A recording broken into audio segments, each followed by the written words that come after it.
Good morning, everyone.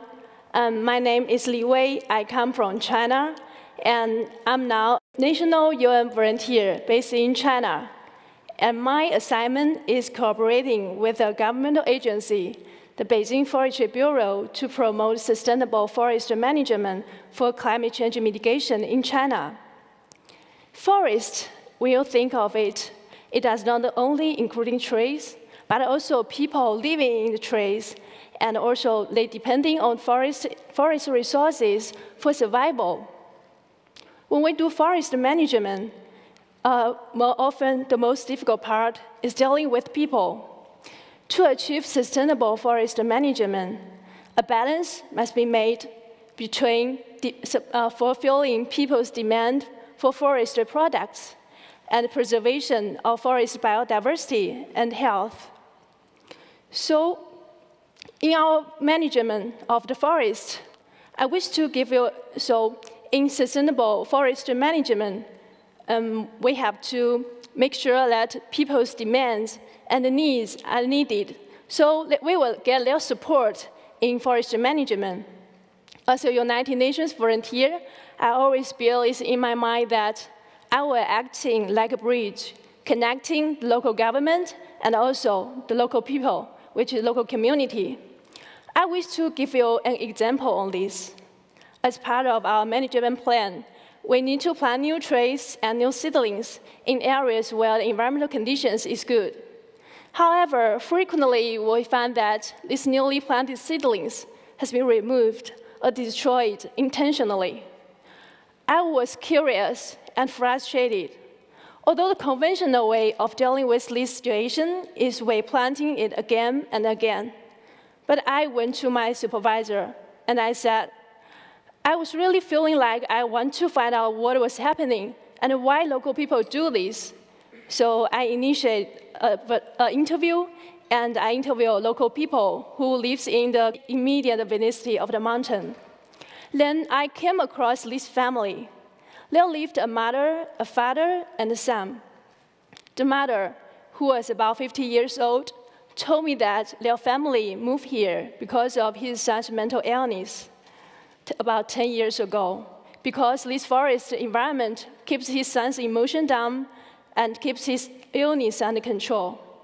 Because they are not originally from this place, they only have very small patches of fruit trees scattered in the mountain. So mostly the walnut tree, the apricot, and the peaches. And their livelihood depends heavily on these trees.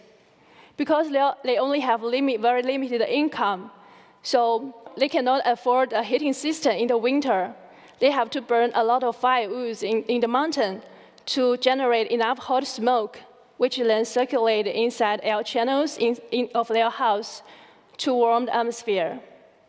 The mother confirms to me that their family did remove our samplings often, because even though they know that these trees, these samplings are planted by government, but because they are so afraid of any harms these seedlings may do to their enduring trees, well, these trees competing for the water, for the nutrients, when they spread diseases, they told me that they cannot afford losing even one single tree.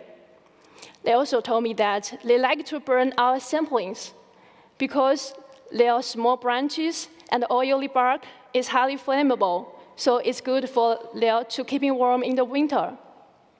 After listening to their information, I went immediately to my supervisor.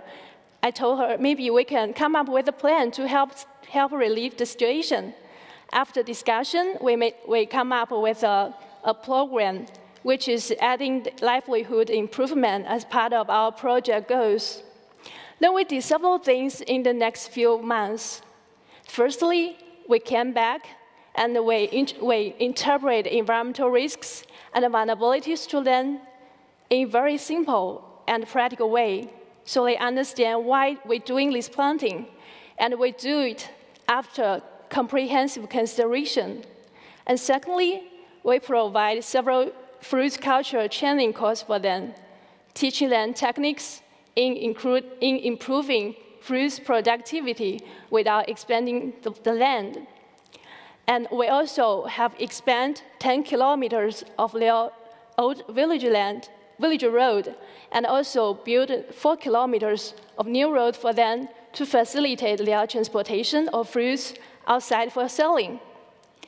And because we have a lot of forestry management plan, and we need people to building infrastructure, such as monitoring tower, and also sowing the seeds, planting trees, and also maintenance for at least 10 years. That means that there will be a lot of job opportunity. Then we decide to offer all these job opportunity to local people, especially the most difficult ones, and we train them to do it professionally. We are now also in the process of raising money because we want to help them to redesign their heating system.